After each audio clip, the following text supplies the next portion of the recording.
Welcome to Beyond Bite Wings, the business side of dentistry, brought to you by Edwards and Associates PC. Join us as we discuss how to build your dental practice, optimize your income, and plan for your future.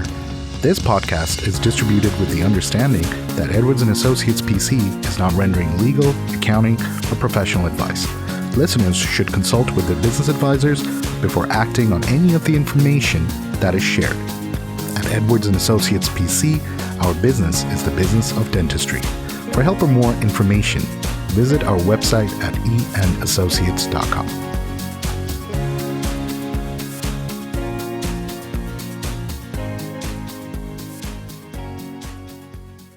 Hello and welcome to another episode of Beyond Bite Wings. My name is Ash, and today I have a very special guest joining me.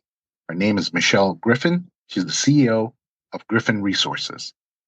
Now, Michelle is a powerhouse in the world of HR, with decades of experience in mergers and acquisitions and talent strategy. She works closely with businesses to build stronger teams, smoother transitions, and more resilient workplace cultures. If you've ever struggled with hiring, onboarding, or navigating the people side of running a dental practice, this conversation is tailor-made for you. Hi, Michelle. How are you doing today? Hey, good. Thank you for having me. Of course, it's such a pleasure. You know, when I was thinking HR, that's probably the highest number of calls I get in a week is regarding the team members. Yeah, we get, which is nice about the firm that I built.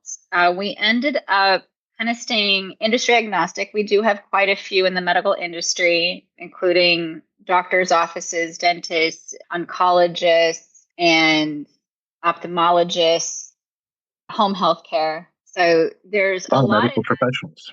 Yeah. And then we also do quite a others, like we have everything from like construction, warehouses, and construction vendors. We also have blue collars such as IT companies. We also have CPA firms, law firms.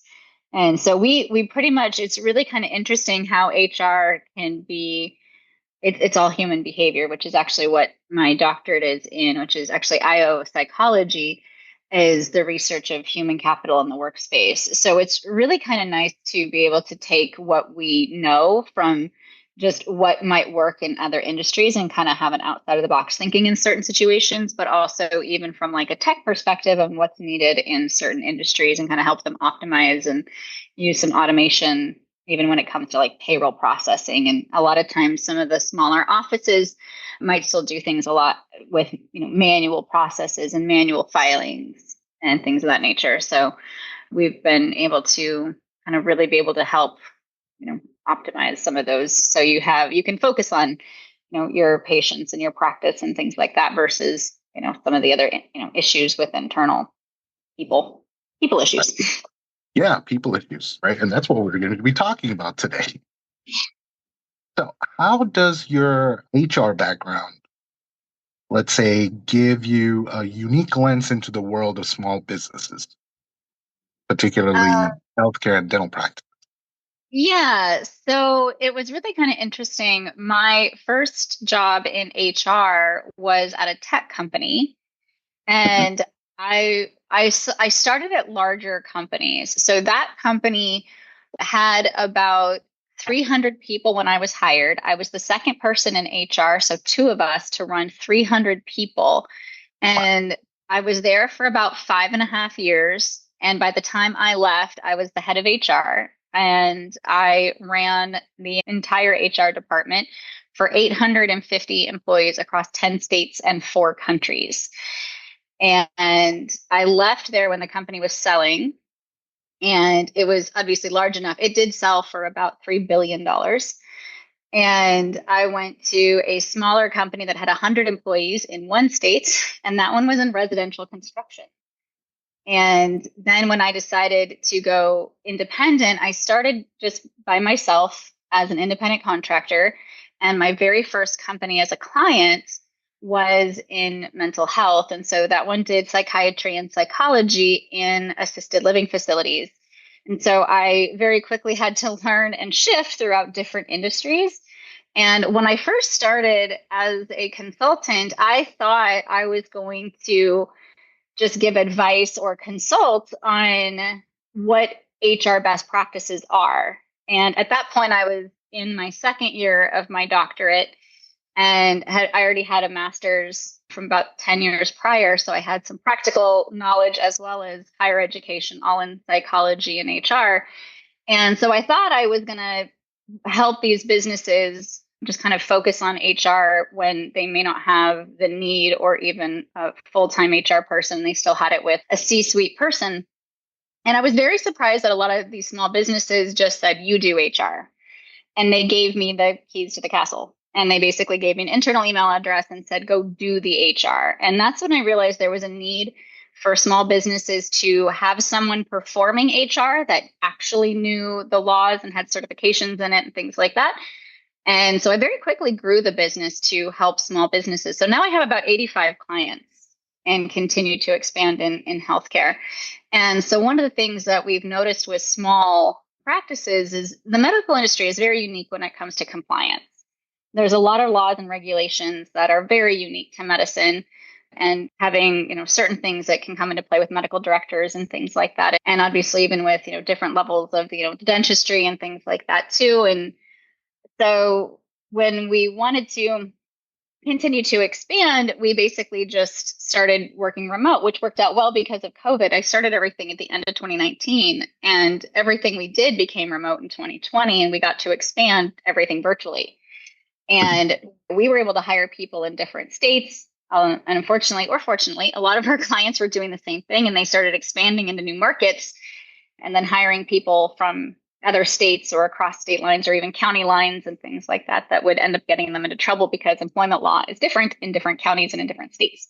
And so we had to really help companies understand what does that mean when you start doing things like that, when you want to expand and grow, or even the opposite of that, when you need to furlough and lay off people. So it was really interesting to take a very large scale knowledge of HR from a very large department and then bring those types of resources and knowledge to smaller companies that don't have that knowledge and can't afford those resources.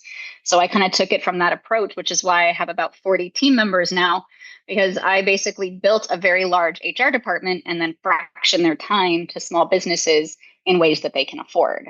And I get to bring them talent that they otherwise wouldn't get to have. Oh, that's fantastic.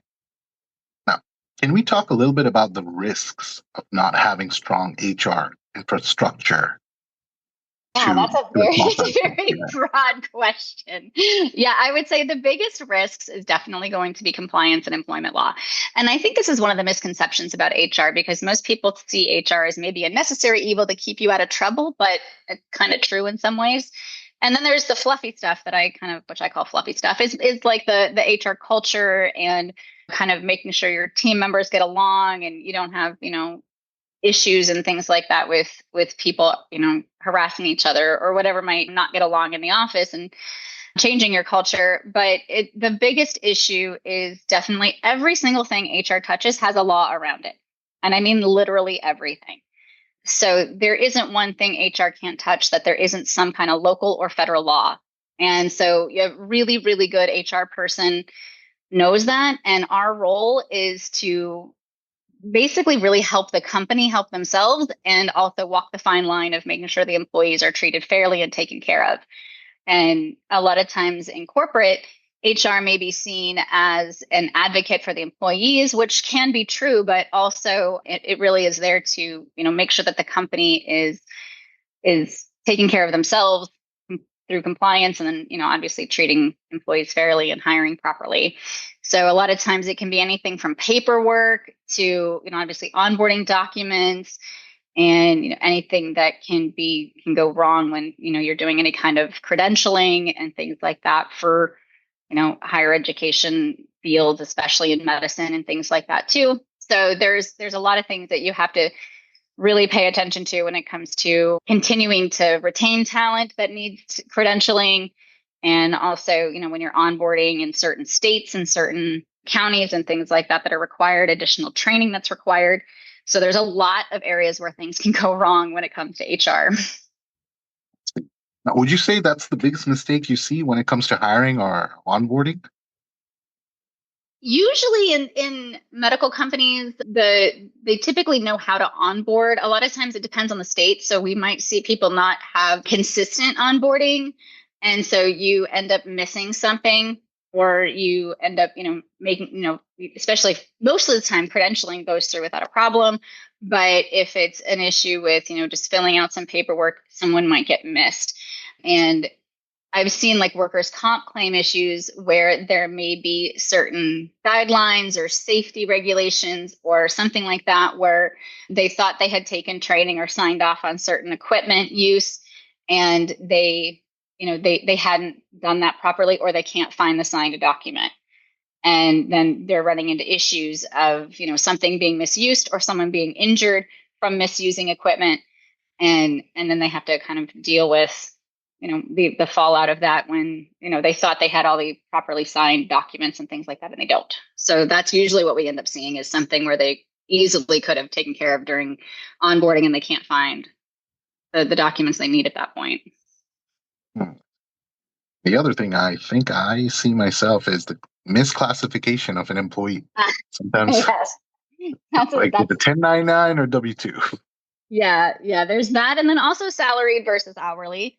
A lot of times people don't want to deal with the hourly clocking in and out and paying that, or even just the issue of having to clock in and out versus just saying it's easier, we'll just have them salaried. And so I've often seen it where it could even be just they've got this receptionist as salaried because they don't want to deal with them clocking in and out. And then obviously that's a misclassification issue, not just being contractor or employee, but just the type of employee they are. Yeah. Let's move over to M&As for a little bit, just because we're living in an era where we see a lot of DSO players, and we have clients that are constantly shifting. Some of our clients have moved to that age where they're thinking of transitioning. So, a dental practice that's considering transition, what would you say is the most critical HR consideration to make if they're thinking of selling it?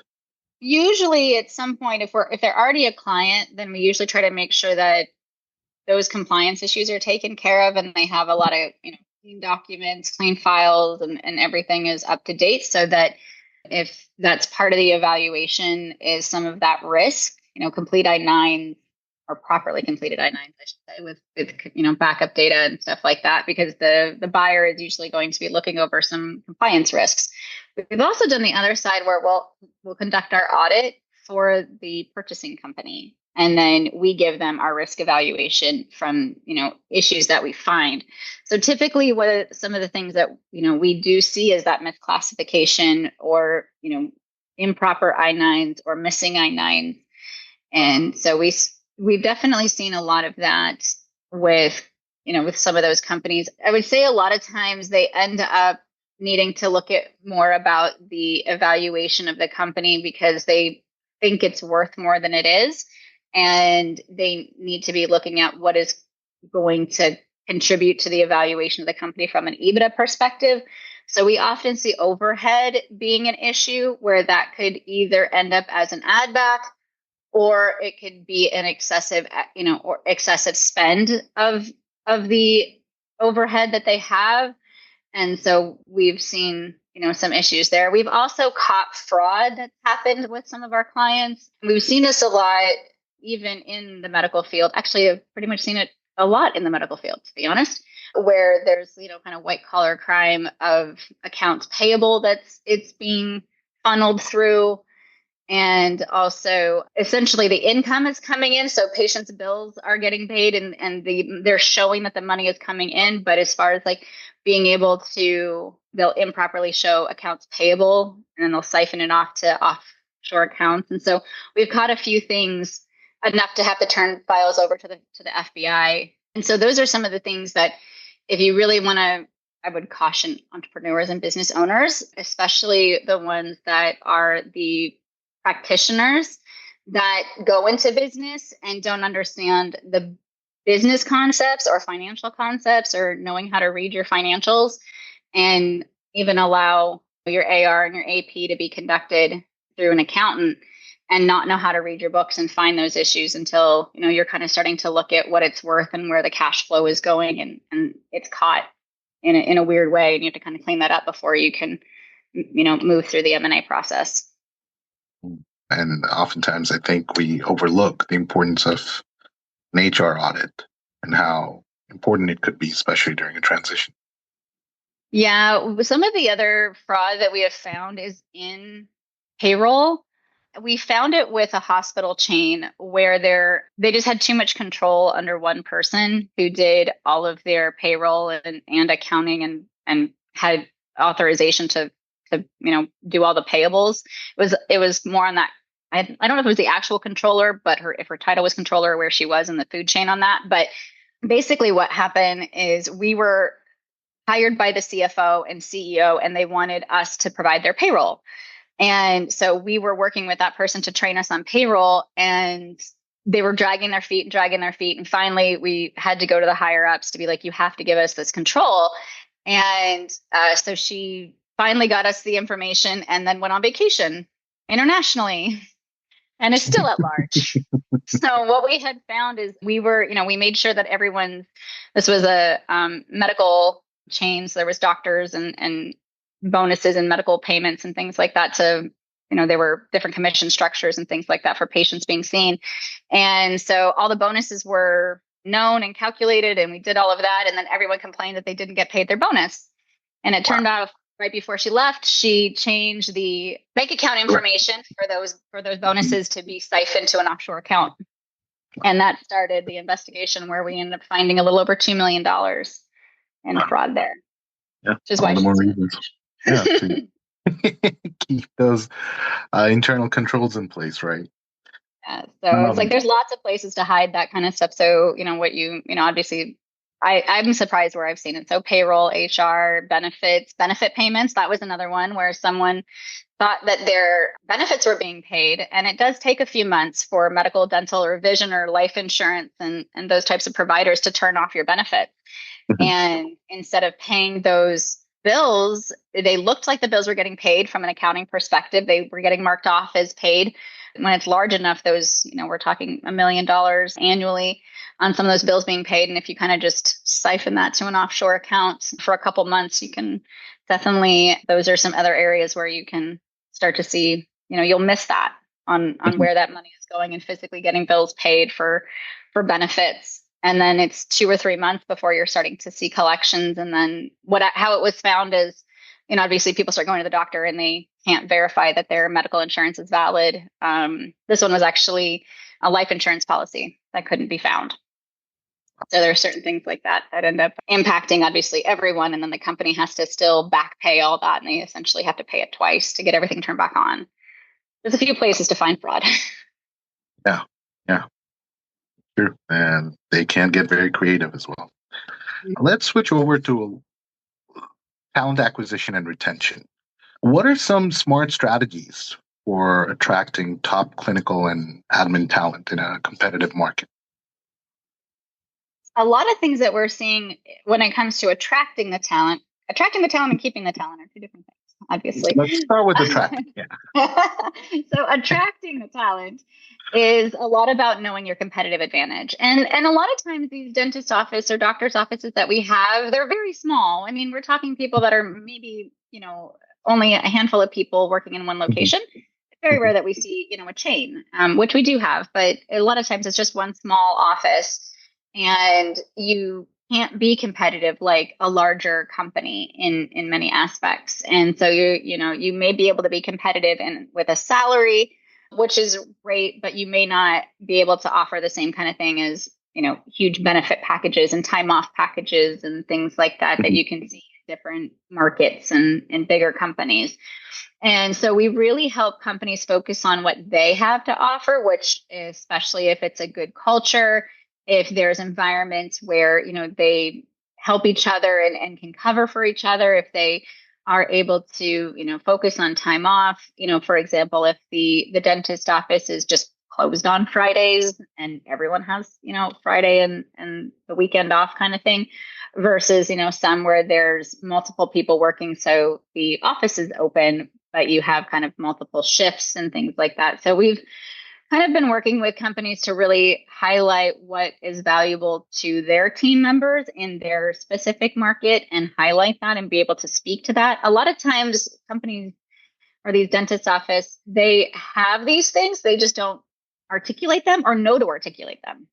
And so they, you kind of just, you can't be shy. You have to, it's kind of like you have to brag about yourself and know exactly what values bring to the table. And so there's been times where we've had to work with, the entire team and kind of figure out what is beneficial for working there, especially the ones that have been there a long time. Why do they stay and what makes their environment so valuable to them? And then use that information in recruiting.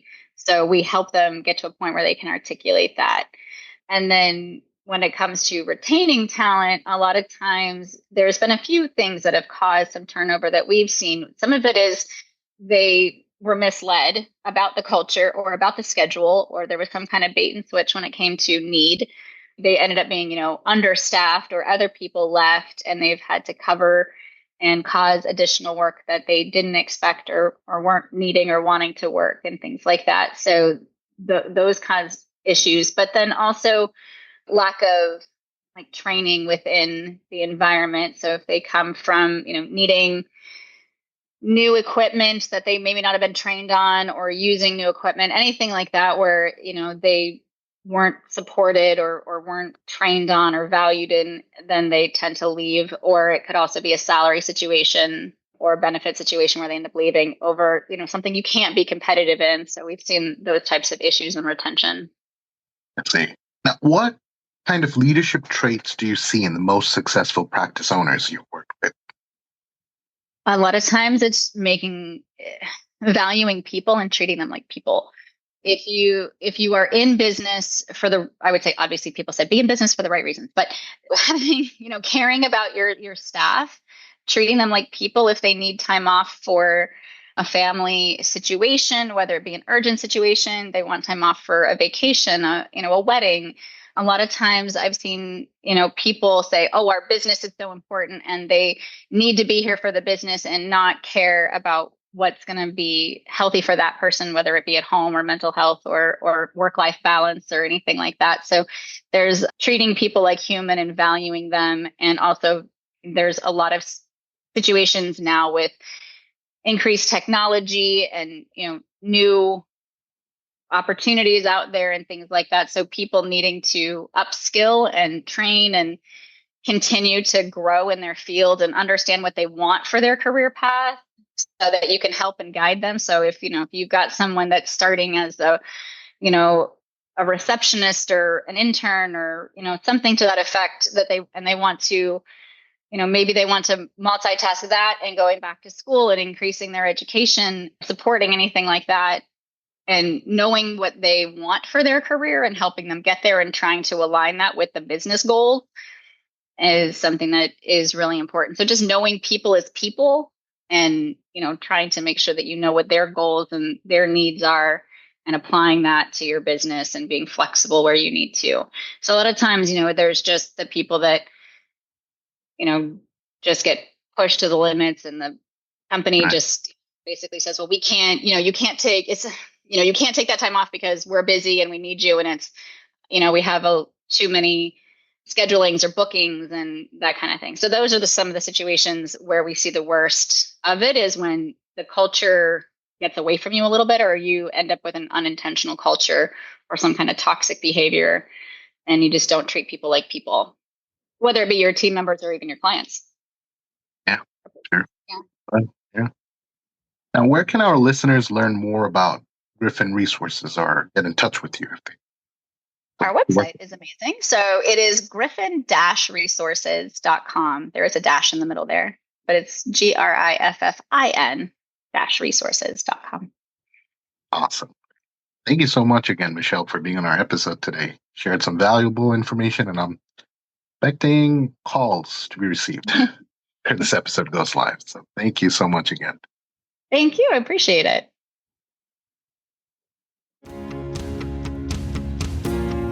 Thanks for listening today.